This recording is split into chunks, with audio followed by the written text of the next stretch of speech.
Welcome to The Truth. I'm John Gordon. We're watching what appears to be a slam dunk for Trump, yet there's this unease, I'll call it, across Georgia that says this can't be this easy. There's something planned. And in fact, we've seen other people come out publicly and say, there's some sort of a thing going on here that we don't understand yet, that we need to be cognizant of.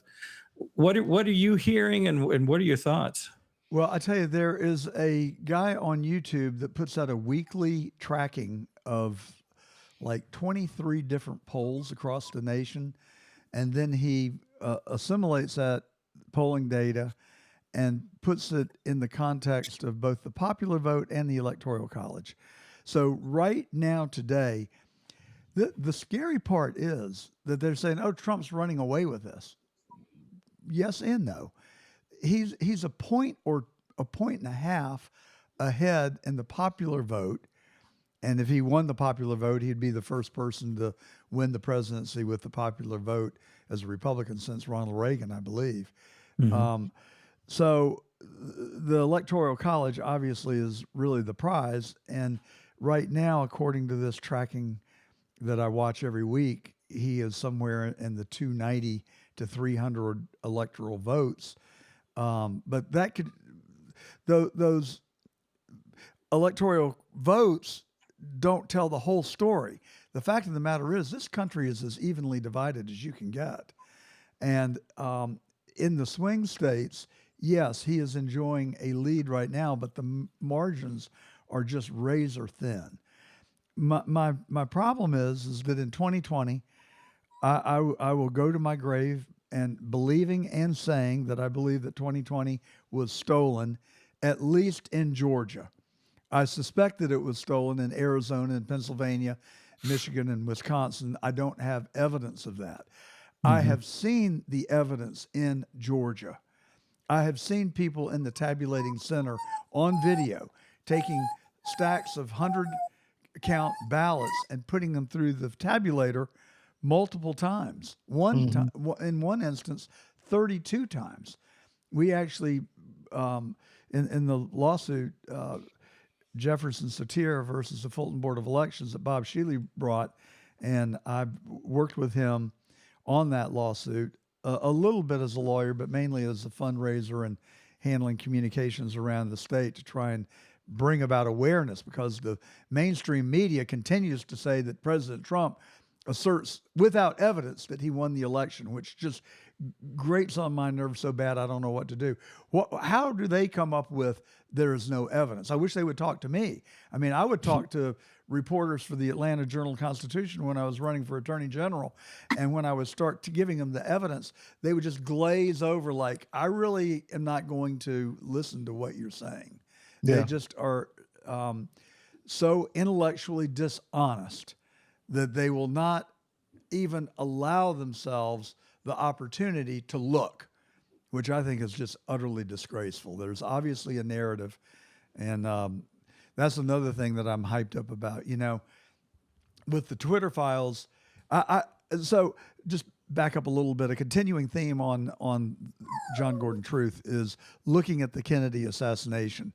Some people think that, well, we're probably just beating that horse to death, but the point is that to this day, the mainstream media maintain that Oswald acted alone in Dealey Plaza. I've read books and I've read a lot of accounts, many eyewitness accounts that saw Oswald in the break room 5 minutes before the assassination, and a Dallas police officer and the manager of the school book depository saw Oswald sitting in that very seat drinking the same Coca-Cola just seconds or minutes after the assassination. I don't even think he was in the sniper's nest. I don't even think he pulled the trigger. When he got arrested, the first words out of his mouth were, I'm just a patsy. Then he got to the police station. The first call he made was to a guy in North Carolina who was a CIA handler. And they did a test on Oswald. He had no paraffin on his body. So I don't think Oswald pulled the trigger. But the point I'm trying to make is the mainstream media to this day continues to say, if there's a story about Kennedy that Oswald acted alone, and it was it was proven by the Warren Commission, which was that was January 6th for 1964. That was the January 6th report, or more accurately, the J6. I call JFK 2.0. It's the same methodology. You know, they do these things, horrible things, and then they come out with a government report that proves that what people suspect is wrong to help them get off the hook. And too many people are willing to believe what the government says. And so for the last 65 years, I have wondered, how do they do it? How are they able to get people to fall in line? And when Elon Musk bought Twitter, he hired Mike Taibbi to go through all the emails and all the documents and all the Twitter accounts.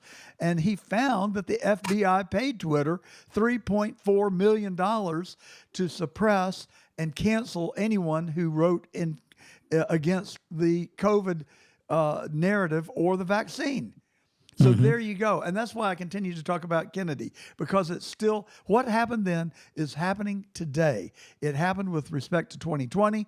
And anybody who thinks J6 was a legitimate congressional inquiry, I've got some beautiful property out here west of town I'd like to talk to you about. It's just really disturbing that our government can do these things. And I call it trickle-down ethics. David Stockton, who I referred to, invented the term trickle-down economics. I call it trickle-down ethics. And what JFK's assassination and what J6 and the stolen 2020 election tells every bureaucrat in Washington is that you can literally get away with murder if you have the power. And I see that happening over and over again, and it's playing out in Fulton County right now. You've got this judge who had an ex parte meeting with Fonnie Willis's lead prosecutor and a sworn witness in a murder trial. And it happened yesterday. And he is sanctioning the defense attorney because he dares questioning the judge's ethics for having an ex parte meeting with a witness and the prosecutor and not including the defense in it. And it's a major story that is breaking right now. It is going to go to the Court of Appeals, and I don't know what happens to this judge, but he's unhinged. But it's trickled down ethics. Yeah. Well, to your point, you know, when you look at these things going back even 65 years, as you say, you know, some of the same symptoms, I'll call them, keep showing up. Lack of data. Well, wait a minute. After 65 years, we still can't get all the files? That seems odd. And of course, J6 closes their proceedings, and magically a lot of the data goes away. Oops, sorry, it's been erased. It's been deleted. Yeah, it's destruction Same of pattern evidence. again. It's a serious felony, and they will probably get away with it. I don't know. You know, if, and I pray, I seriously pray for Trump's safety, and I pray for his election. I really believe it's the last gasp hope that we have to save this country. And I don't want him to go to Washington and be vengeful. I want him to go to Washington and hold people accountable where they deserve to be held accountable. Like Anthony Fauci, for instance, who now we know had a private email account where his subordinates were contacting him on, so that the correspondence would not be subjected to FOIAs. And now what do we learn? That Anthony Fauci, in his own words, said that he never believed that masking was going to stop the spread of COVID, and he didn't know where the 6-foot distancing thing came from. And so what everybody suspected, and all us right-wing conspiratorialists thought, was that it was just about control and some other objective that didn't involve science, which is what Dr. Fauci said. It's not Dr. Fauci, it's the science and the data that we're following. And it's just a crock. It's just a crock. And he has still been able to retain his pension, and he has a government-paid chauffeur. And I think it is Amazing. the just the biggest crock I've seen in my life. He needs to be held accountable. And the people that brought J6 on need to be held accountable. And while I'm on Completely such a agree. roll here, Yeah, go ahead. why have our Congress, our Republican Congress, not subpoenaed Ray Epps and his bank records and drug his ass into the Judiciary Committee and put him under oath and ask him who was he working for on January the 5th when he was seen on videotape, and everybody that has bothered to look has seen it, saying, tomorrow we're going to go in the Capitol. We're going to go in the Capitol. And people who were standing around him started chanting, Fed, Fed, Fed, Fed. Yeah. And we haven't subpoenaed him. We haven't gotten his records. But all they do is they sit up there and they bluster and they engage in rhetoric. And so I'm just hoping for a day of reckoning. I love America. I've got 3 boys. I've got a granddaughter who is 7 months old, and I want them to be able to grow up in the country that we did and that is the greatest country on earth. Well, as you know, Hunter Biden was convicted on 3 charges of obtaining a permit to carry a gun after giving false statements. The 3 charges were false statements on a permit, false statements on federal records required to be retained by the selling dealer, and then possession of a weapon while under the influence of drugs. The main charge really revolved around Hunter Biden's possession of a gun while having not told the truth about his addiction. So I've given a lot of thought to this, and as I've said on our show before on a couple of occasions, I have a great deal of empathy for Hunter Biden. You see, his mom, when Hunter was 3 years old, he was riding in the car with his mom and his 2 siblings, and Nelia Biden swerved to avoid a tractor trailer, and they were unable to avoid a collision. It happened out of Syracuse while Mrs. Biden and her 3 children were on the way to purchase a Christmas tree for their home. Nelia Biden was reported as the brains behind Joe Biden.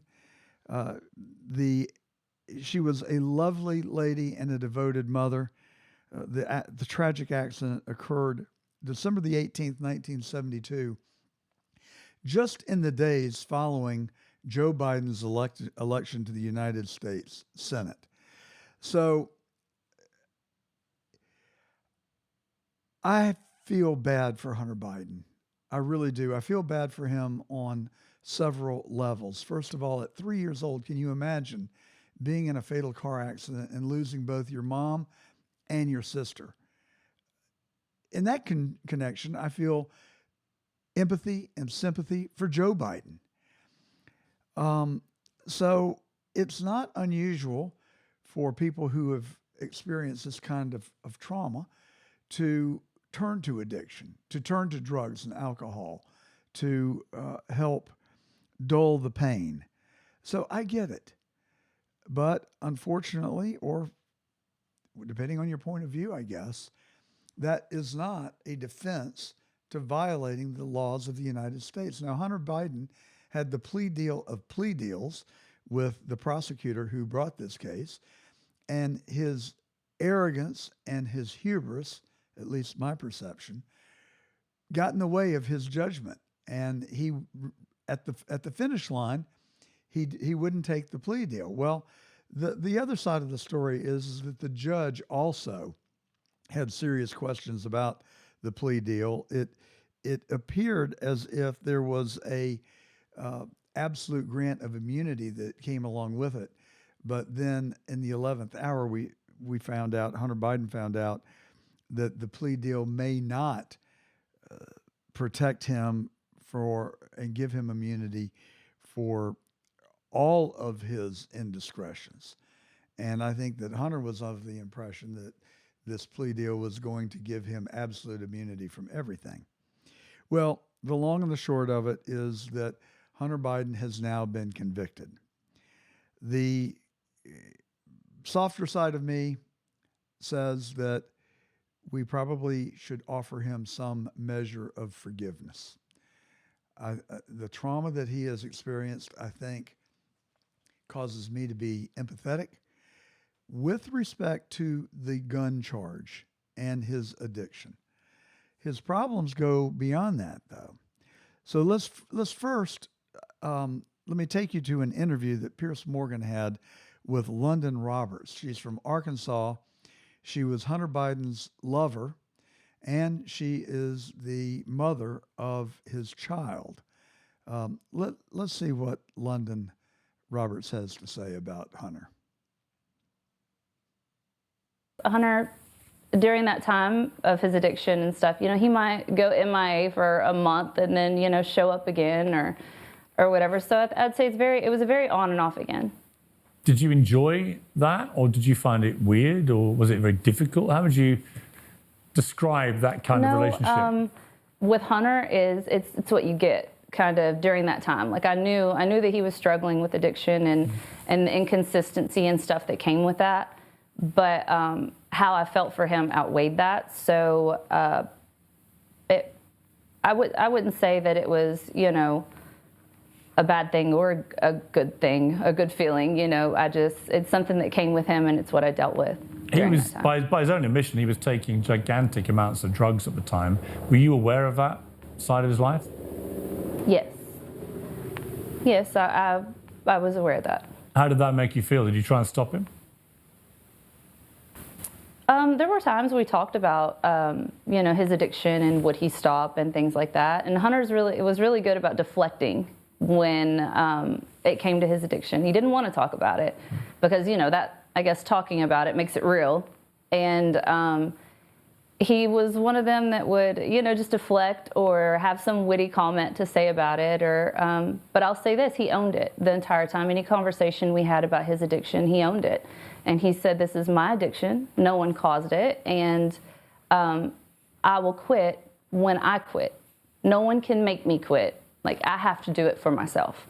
And he was very open about that and very straightforward. Now, listening to that interview, which you can find on YouTube, by the way, it really changed my mind on several levels about Hunter. And it also changed my mind about this lady who is his mother's child, who a lot of news sources and pundits have described as a bimbo, maybe as an adult entertainment star. I'm not sure.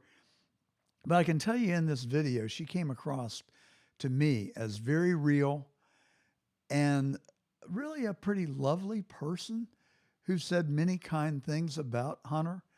And I think the mainstream media has probably altered the perception of Hunter Biden to be this horrible person. And London, even though he has broken up with her, it wasn't pretty. He didn't do it in a kind way. And he promised that he was going to take care of his child, and he did not. So then they had to go into a battle to help get money for support. But the interview really painted a very different picture than I imagined about Hunter Biden. So I commend it to you. But then the subject of Hunter's child came up, and here's what Ms. Roberts had to say.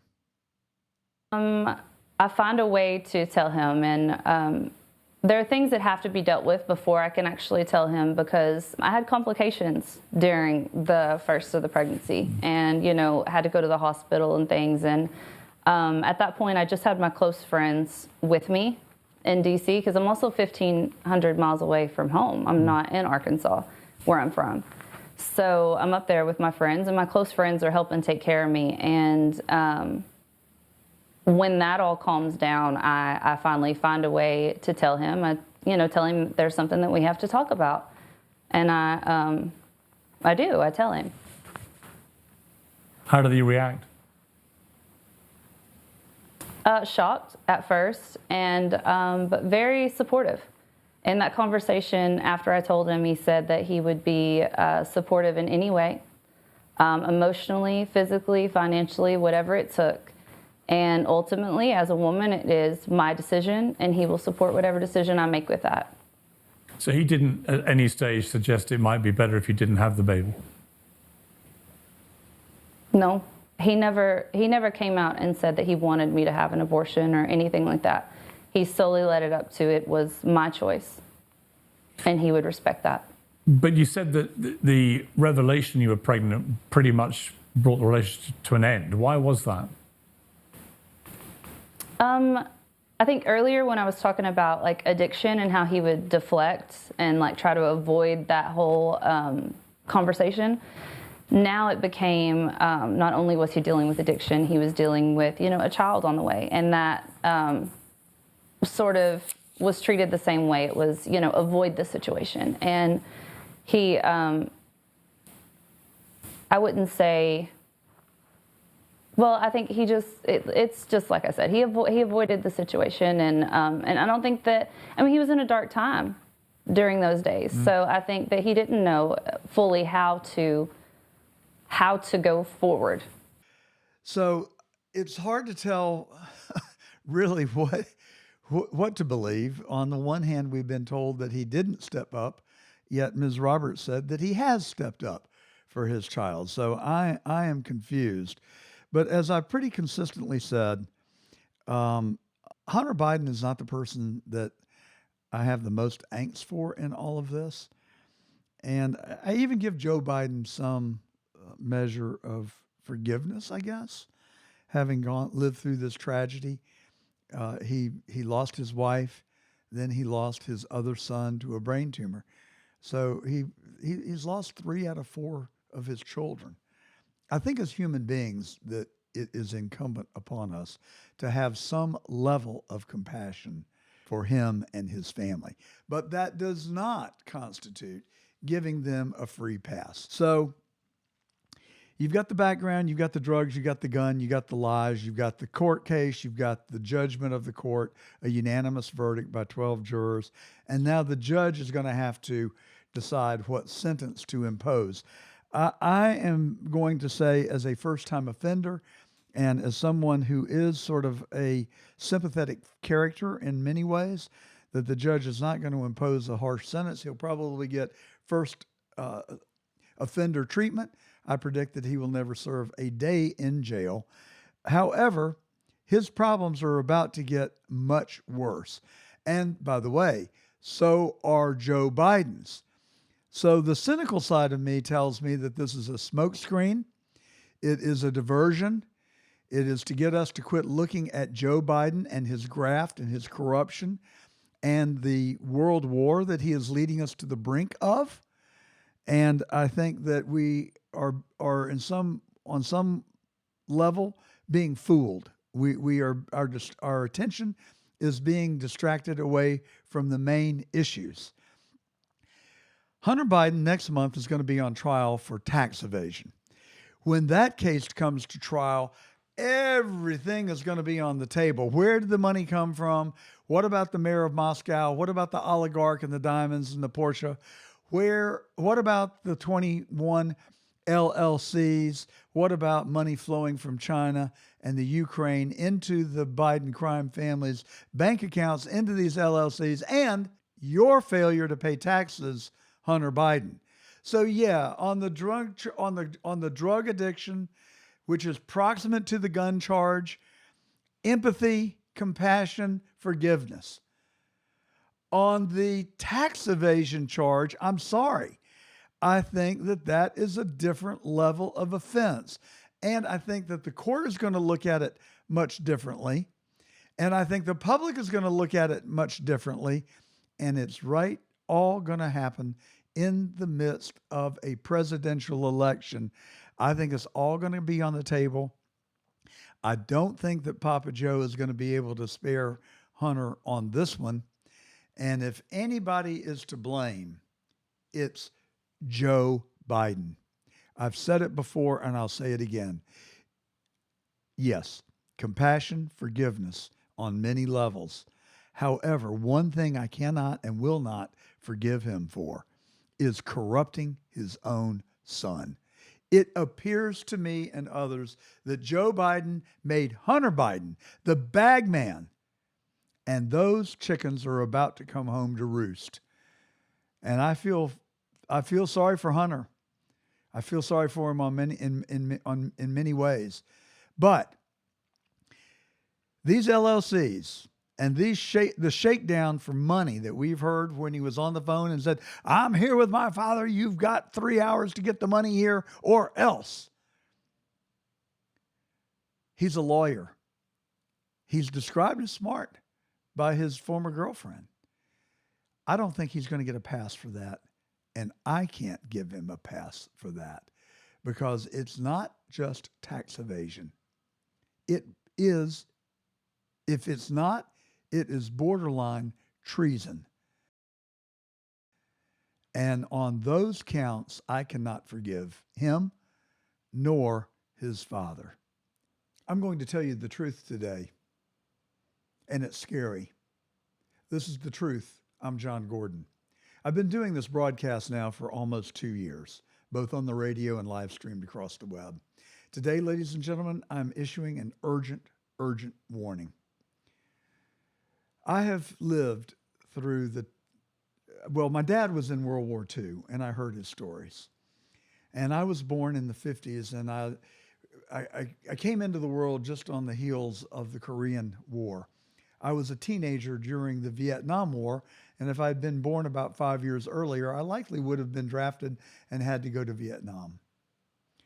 I've lived through 9/11, the war with Iraq, the war with Afghanistan, the current war that is being waged in the Middle East. And of course, we are all watching the war between Ukraine and Russia. We are also keenly aware of China's aggression around the world and its stated objective to take the world over, to be the dominant force in the world by 2049. Ladies and gentlemen, it's later than you think. Now, on Saturday, I said on our broadcast that I was concerned about statements that President Biden made in reference to Vladimir Putin and Russia.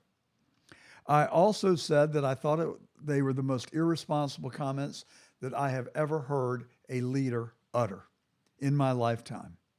Oh, by the way, I lived through the Cuban Missile Crisis, I hasten to add, which I think was the scariest time in post-World War II American history.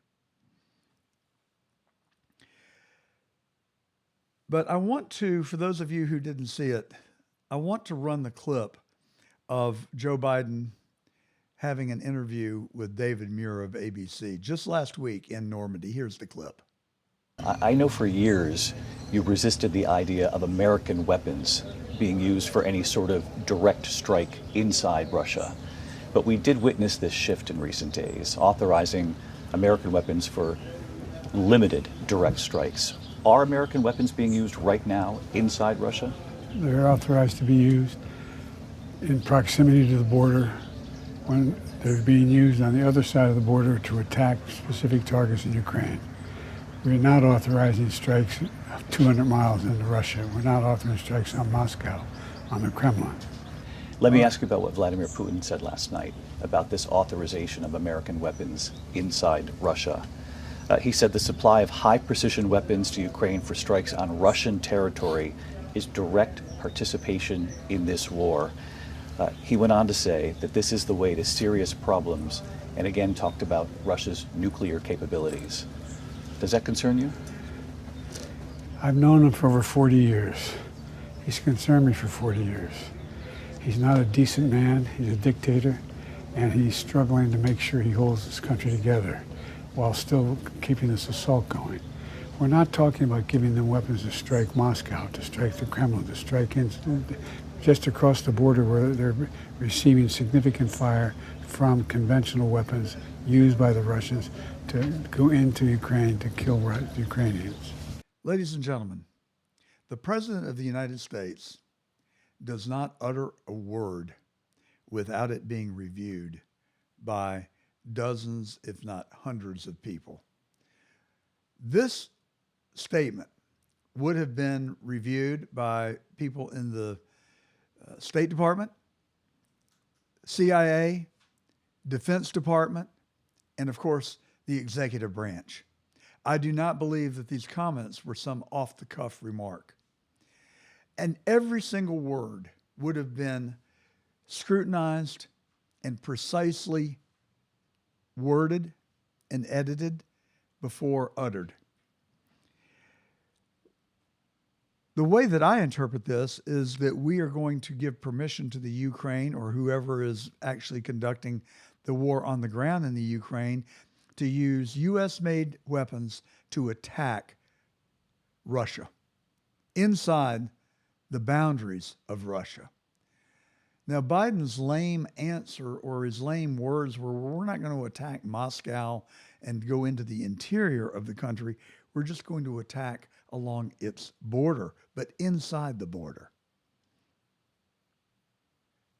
I couldn't believe it. I sat there stunned, and I'm still stunned. And I said on Saturday, I felt that this was absolutely irresponsible and could lead us and take us to the brink of a nuclear war. Folks, there are 9 countries in the world that possess nuclear weapons. On our side, they include the United States, France, the United Kingdom, Israel, and then I don't know where to put India and Pakistan. I'm going to put them in the middle somewhere. Neutral, they should be on our side, but I'm not for sure. On the other side are Russia, China, and we believe North Korea now possesses some level of nuclear threat. There are 12,000 nuclear warheads. 3% of these 12,000 are adequate to wipe out 3 billion people on Earth. These 9 countries and the 9 leaders that govern them have the ability to destroy civilization, to wipe out humanity for all time. These words uttered by Joe Biden are reckless, they are scary, but I believe they are made very intentionally.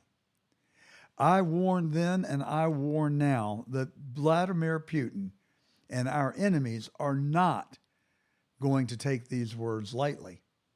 So what happened?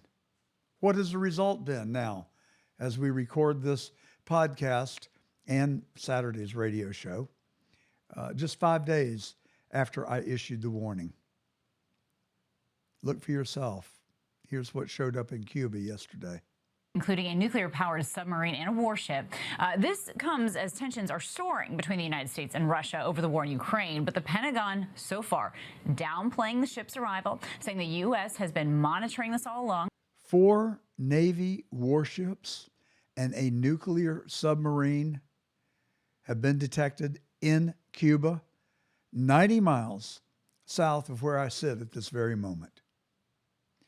Do you really think, Mr. Biden, that Vladimir Putin is going to sit by idly and hear you say that you're going to fire weapons into his country, or that you're going to allow American-made weapons to be fired inside the boundaries, the sovereignty of Russia, and that there will be no response?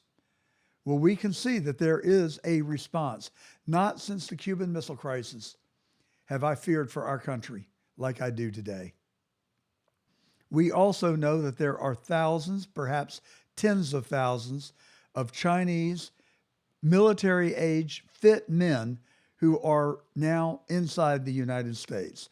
We also know that there are people from terrorist organizations inside the United States. We know that Christopher Wray says that he expects a terrorist attack on the United States. Will it be coupled with a military attack from our adversaries? It looks to me that we are marching in that direction. And frankly, I am fearful for our country and our safety. What could be possessing these people? That's the question I ask myself. Do we really believe that people within our own Department of Defense and State Department and CIA and executive offices and the leadership in Congress are ignorant people? Do we really believe that they do not understand the consequences of Joe Biden's comments made in that ABC interview?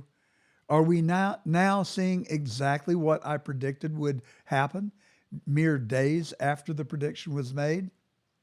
Well, if you heard the broadcast on Saturday or you've watched the podcast, you also know that I said that I suspect, without proof, that not only is it intentional, but it is part of a long game that they are playing. The Democrats, Pelosi, Schiff, Nadler, Obama, O'Biden, and O'Clinton have failed at everything that they have tried to do to bring down Donald Trump. They are out of weapons to go after him politically. They have tried 2 impeachments. They have tried 4 lawsuits and prosecutions. All of them have fallen apart. What could be possessing them? Here is my fear. Here is my suspicion. Is it possible that these people are so hungry for power and so reckless in their pursuit of power that they would bring this country into a confrontation with our adversaries who have enough nuclear weapons to destroy humanity for all times? Is it possible they could be so reckless? Is it possible they could be so inept that they would bring us to the brink of a world war, all in the name of retaining their power? Because what I think may happen is if we get into a full-out confrontation with Russia that leads to a world war, the Democrats will suspend the November elections and declare a state of emergency and retain their power for as long as they can get away with it. That is my fear. Now, it's outlandish.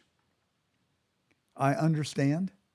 But I'm looking at all of the things that are going on around us, and I'm considering what could possibly be gained by this. I'm not sure that I am in favor of the war that's being waged in the Ukraine. I don't think that if Donald Trump was president today, that we would be at the brink of war with the second largest nuclear warhead owners, i.e. Russia. But it's not just Russia. They work in concert with China. So I fear that we are at the brink. And I hope against hope that the adults will show up and that whatever provocation Joe Biden contemplated, that he will immediately retreat. I pray that Russia will withdraw their warships from Cuba. And I pray that the American people will not sit idly by and waiting for someone else to decide our fate. The consequences of what are happening could be devastating.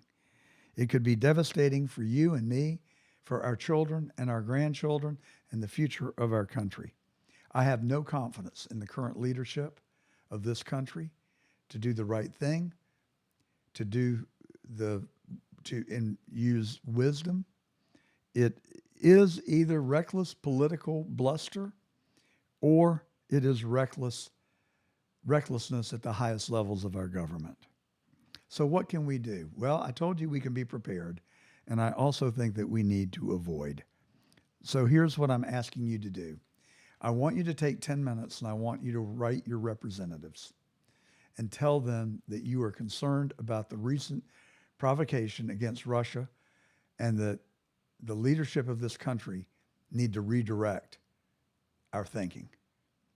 I encourage you to write letters to the editor of your local paper, and I invite you to call Talk Radio and express your concern. I hope I'm wrong. I absolutely hope that I am dead wrong about what I'm seeing. But you cannot deny the fact that Joe Biden did sit with that for that interview. he did say that he was going to authorize the use of U.S. weapons against Russia within its borders. And we do have 4 warships and a nuclear submarine in Cuba. Those are facts. Now, what conclusions and inferences do you draw? I'll leave that to you. But I've told you the truth today, and I hope that my conclusions are wrong. But I think we have to stay vigilant, we have to stay engaged, and we have to let our leaders know that there are limits to which we are willing to put up with their recklessness.